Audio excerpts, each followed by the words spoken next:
devs, or should I say Deus, Dun the dun dun. Alex, the Alex Garland mini series that just wrapped up.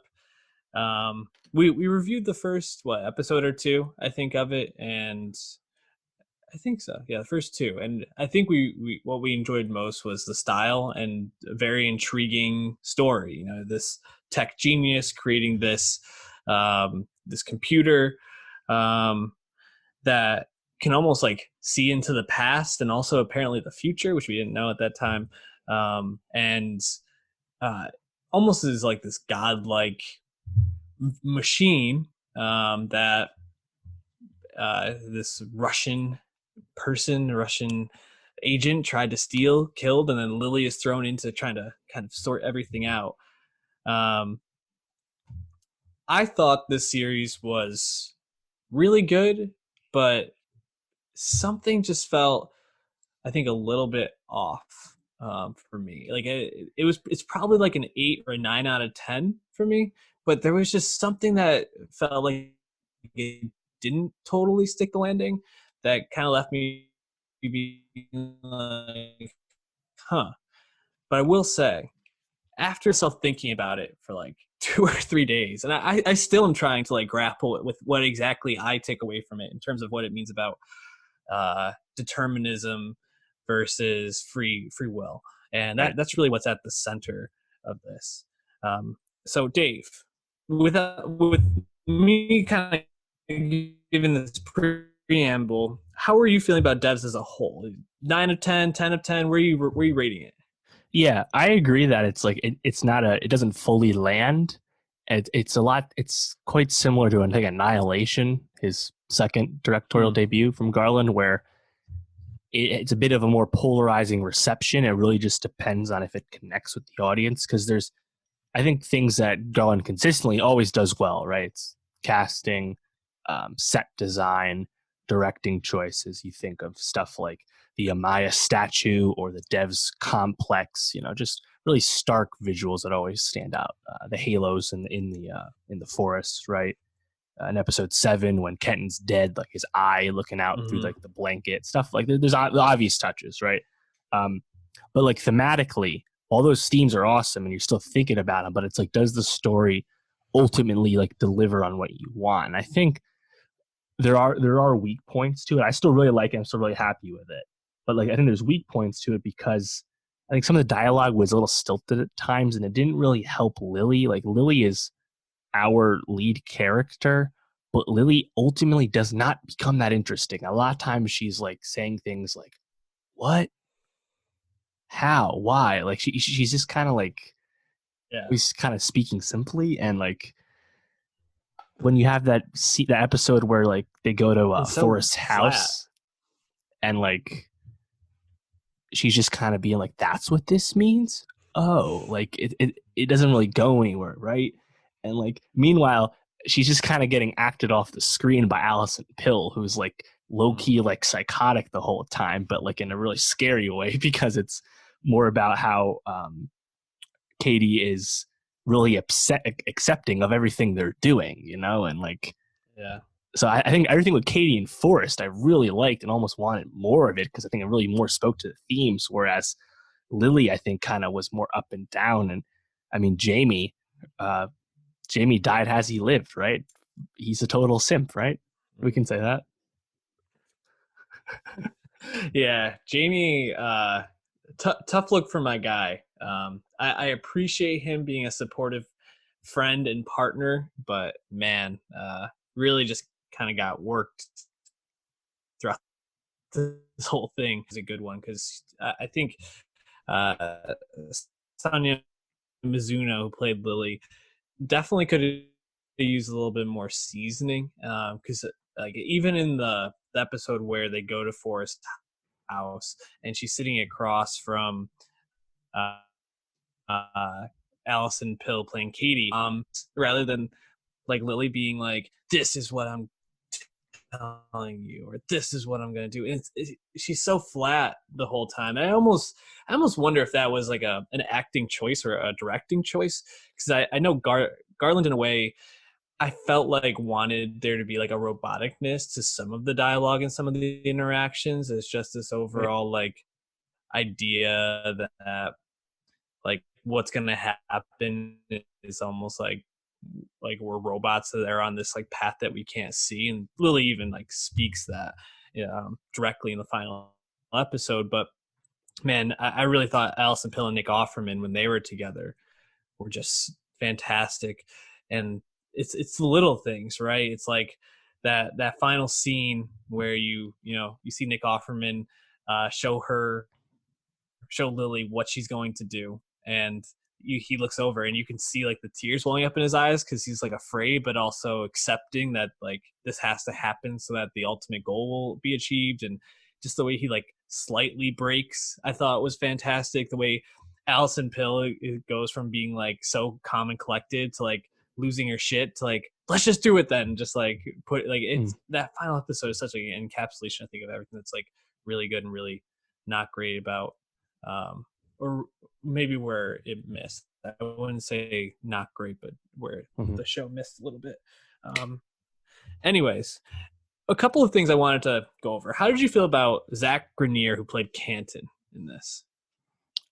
Very Mike Ehrmantraut esque, just fucking murdering people, dude. I thought he was really menacing, and it.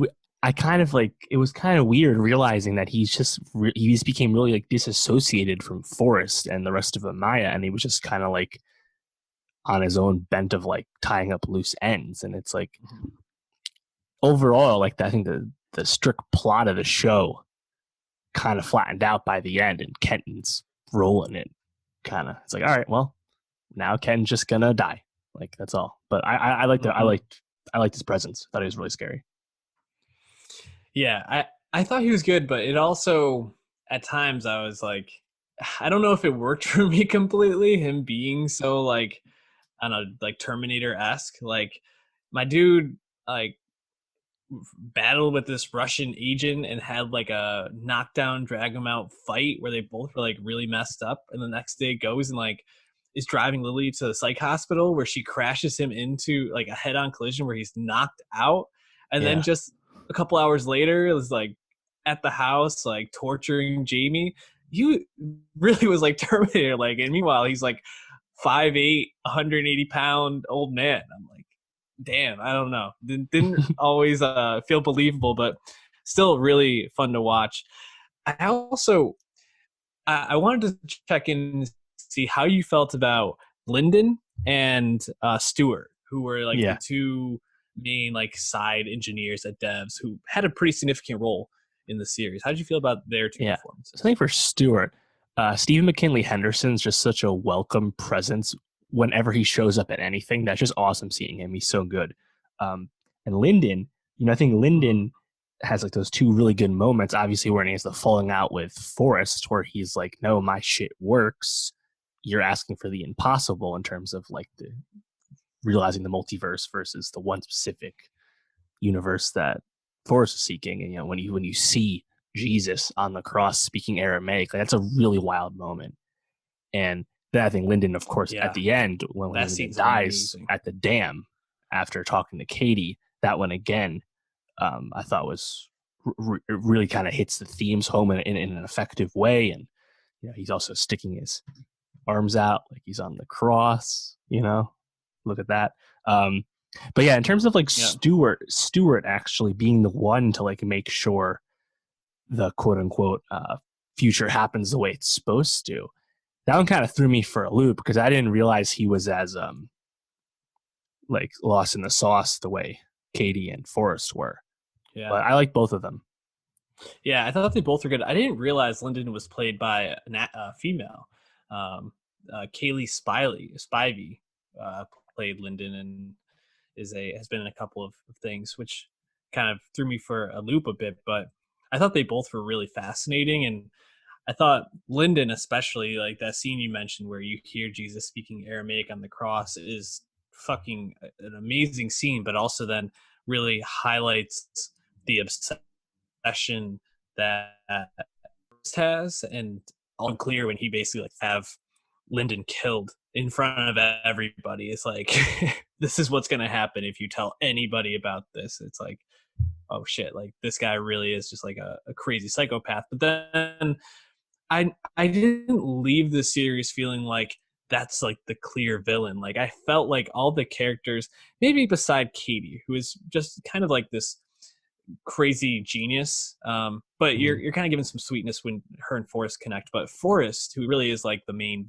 villain, quote unquote, I felt like I could empathize with his motivations and like his just this desire to try to have back this thing that was so important to him that he lost.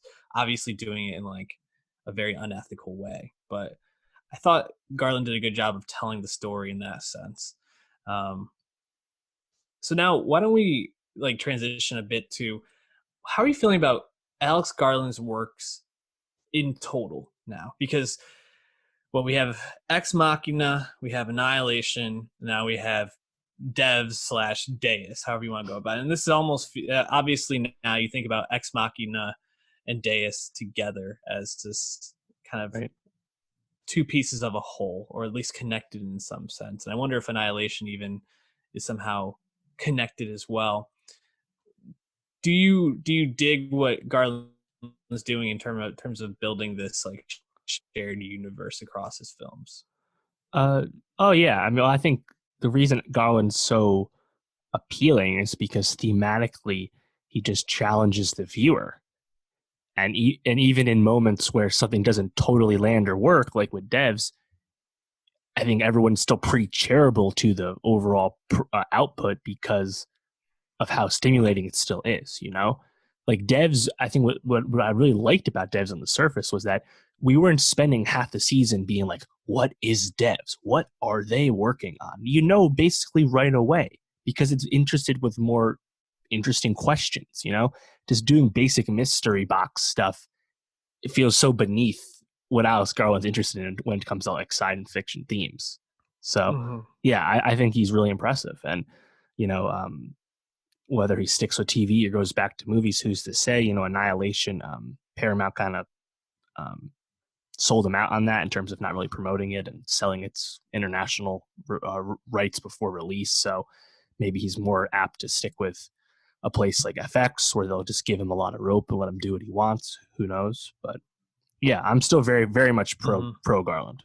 Yeah, he takes big swings and asks big questions that, like you said, even when it doesn't totally land, you're still left with very thought provoking content, which I really welcome. And he doesn't necessarily, like you said, like you kind of mentioned, he doesn't present it in the way that a lot of people do. He kind of just like puts it out there and lets you make sense of it how you want to for yourself. A lot of very like open ended things that you're allowed to interpret, which I appreciate.